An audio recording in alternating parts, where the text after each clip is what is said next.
What's up everyone and welcome back to the MMA camp. Let's get started. Longo believes that Merab has been turned into a monster by the UFC. In September of last year, Merab won the bantamweight title by defeating Sean O'Malley. Despite Merab's desire for a break, the UFC forced him to defend his championship against Usman Nurmagomedov 4 months later. Merab's difficult journey to the title, in Longo's opinion, has only improved him. In an interview with SiriusXM, Longo stated, "First off, he's still getting better. Merab was always a work in progress. Even anytime he lost before he got to the UFC, he always made the corrections. His 2 losses, which I didn't think were losses, he made corrections in those fights. He just kept getting better and better. I said it the other day, what they did to him to get to the title, putting a who's who in front of him to beat, I think they just created a monster. His confidence just kept getting better and better. Everything. We had to walk through the fire to get to that title, and it's that thing. Whatever doesn't kill you makes you stronger. I think he's a perfect example of that, because they put 5 to 6 guys in front of him that I'm sure they thought were going to beat him, and they didn't. And this is what you see." Chris Weidman has formally signed with the promotion, according to the GFL. Since Weidman announced his retirement earlier this month, many fans were perplexed by this. At UFC 310, 40-year-old Weidman was just TKO'd by Eric Anders in the second round. In his last 11 fights, he has won 3 of them. I'm here to tell you guys I'm hanging up the gloves in the UFC. I'm no longer going to be fighting for the organization that like changed my life in so many ways. And I'm just super appreciative, to everybody who got me here. Chris Weidman recently cleared up the misunderstanding and gave an explanation for why he was unable to decline a GFL contract. He continued by saying, "The elephant in the room is I just retired from the UFC. A lot of people thought I was done fighting. I didn't know. I thought maybe I am done fighting. I was kind of open to other opportunities outside of the UFC, but it had to be good. This is a league where there's a lot of guys that I have a history with. You've got Luke Rockhold, you've got Gegard Mousasi, you've got Uriah Hall. Rockhold was my first loss ever. That was a tough pill for me to swallow. We were supposed to rematch a bunch of times in the UFC, but it never happened. So that would be a fight I'd love to have. Uriah Hall broke my damn leg in my last fight. He was a gentleman about it, but we had fought twice. It's older dudes that I have a lot of history with. I love to compete, and we make a whole lot of money. It's not something I really feel like I could say no to. It's a really exciting time for me." At PFL Road to Dubai, Paul Hughes lost to Usman Nurmagomedov by a majority vote. After the fight, Paul Hughes demanded a rematch right away. This is what he shared on Instagram. He penned "rematch." A comment was written by Francis Ananu. He stated, "You're legit, man. You have a bright future, and I'm excited to watch." What's up everyone? Thought I'd put this out, talk about the fight, could be bored right in the post, but just hit stitches. Yeah, look, obviously as always I'm gonna have to watch it back to get a good assessment and a clear-minded assessment, but as we know, we all thought I won that one.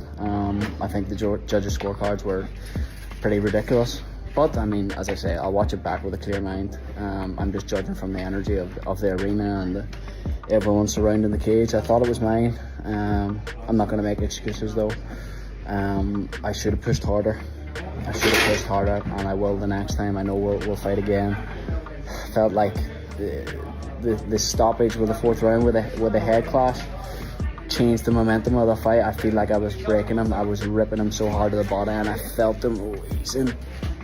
And I knew my momentum was coming up, and I would have emptied the tank, but that changed the kind of the flow, and he got good recovery. Which, look, the headbutt was a headbutt. It was accidental. He has all the right to take that recovery. But yeah, I just want to. I'm obviously disappointed. I'm gutted. I really am. I'm proud of myself, but I need to get that back. I deserve to have that belt soon. But I just want to thank everyone for coming out. Paul Hughes was underestimated, according to Usman Nurmagomedov. Following the altercation, he said, "Paul Hughes, brother, you are the man. Brother, you're really the man. Brother, you are tough. Honestly, I underestimated this guy. It was my little mistake, but still, undefeated, undisputed Bellator lightweight champion. Usman Nurmagomedov. His wrestling defense, takedown defense went very well. He's tough, he's strong. I didn't think he would be this strong. Brother, you are really strong. You told me in the face-to-face this was was my mistake. You were right, brother. Thank you so much. I never take this damage. When I take with him in this fight, I have a lot of pain on my body. Brother, thank you for this fight. I think I jumped to the next level because of him. He made me better than I was today, and I think for sure he got better too. Thank you so much, Paul. I really respect you, brother. Conor McGregor responded to the altercation and shared his thoughts with all of the Nurmagomedovs on X. He wrote, "Tremendous fight and performance. Easy win for Hughes. He dominated that fight. And Umar, exactly what it says on the tin. A Magomedov runner, sprinter, water scarper, scurrying fighter. The Magomedovs are not fighters. They are the most non-fighting fighters out of Dagestan in all time. Run away around the cage and shoot.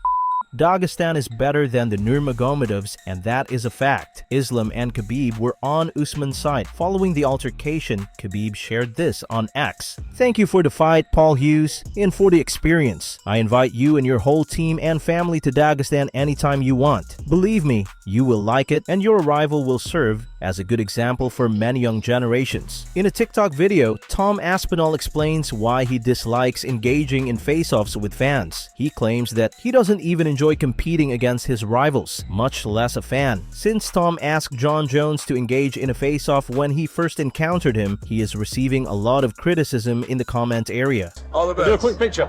Sure. Yeah? Let's get A it. face-off. No, Just no. a... No, okay. No problem. No problem. So I get asked a lot by fans to do face-offs. Fans loves doing face-offs with UFC fighters. It's not my thing. I don't like doing face-offs. I don't even like doing face-offs with the guy I'm fighting, really. It's a little bit weird just looking in a guy's eyes for 30 seconds, not saying anything. So, not really my scene, to be honest with you. I don't mind it right before we fight, if we're in the octagon. Do a face-off then, but the day before, the week of the fight, with a random person on the street who's a fan. So any fans out there who want to do a face-off, I will say no. What's going through your head though with a fighter? Do you ever feel like someone's getting the best of you? Or No, do you know what? I don't even look into it too much, you know. Sometimes I've looked at people and I think they look really nervous. But you know, like sometimes being really nervous can help you. So if someone's really nervous, I'm not underestimating them thinking, oh, they look nervous, they look scared or whatever, because sometimes that is an advantage to them. So I don't really look into it too much, to be honest. In the third round, Eddie Alvarez was TKO'd by Jeremy Stephens. In BKFC, Jeremy is presently 3-0. BKFC President David Feldman stated at the post-fight press conference that Conor McGregor instructed him to declare that he will be facing Jeremy next in BKFC. Well, one more thing. As I was walking out of the arena, Conor actually tapped me on the shoulder, and he told me to make sure that I tell everybody that he's fighting Jeremy Stephens in BKFC. That's what he said. I don't know if it's happening. I'm telling you, Conor just told me that he's fighting Jeremy Stephens in bare knuckle. Pino Cruz, Alex Pereira's coach, posted video of them getting ready for Magomed Ankalaev.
Robert Whittaker predicts the match between Nassourdine Imavov and Israel Adesanya. This past August, Izzy lost to Dricus du Plessis via submission in the fourth round. Rob believes Izzy looked fantastic against Dricus, even though they lost. And if the same Izzy comes up this weekend, he will have a wonderful night. It's so hard for me to bet against Adesanya in just about any matchup. I think his spacing his control of the space, the way he utilizes his counters, his aggressive fighting, his pressure with his length, his feints make him very hard to take down. And if you're not taking him down, you're having like a long night in the office, okay? Now, understandably, he lost against Dricus last fight, but I think he turned up phenomenally for that fight. I think his striking was on point, crystal clear. Dricus is just tough as shit, dude. Like, yeah, man, he's tough as hell, okay? And, you know, honestly, in the round that he beat Izzy in, I thought he was going to die at the beginning of it. Like, yeah. You know what I mean? He's a special dude, man. He's got such a unique style. So I don't think it's too much of a negative for Adesanya. If we see that Adesanya turn up against Imavov, I think we see a very it's going to be a good night for him in the office. Khamzat Chimaev is certain he will win a UFC title this year. According to a recent statement by Dana White, Khamzat is likely to face the victor of Driss Dupi versus Sean Strickland. Ahead to the next pay-per-view, UFC 312. Where does Khamzat Chimaev fit into the middleweight division? Do you think he'll get the winner of Strickland Duplessis, or is he going to fight again before a title shot?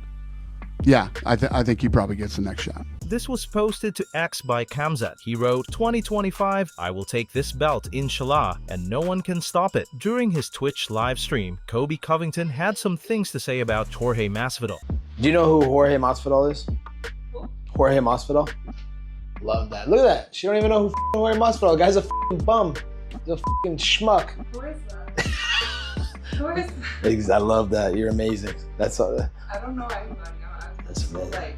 You're in your own bubble, right? Yeah, you don't okay. Every time you see me, I'm like... Colby had something to say about Dillon Danis as well. Dillon's signing with the new MMA company GFL was revealed this week. Dillon recently escaped a grapple fight with Colby, according to Colby. Yeah, what do you guys think about Danis being in it? That guy can't fight. He's not a real fighter. What's the point in drafting him? He's not going to fight.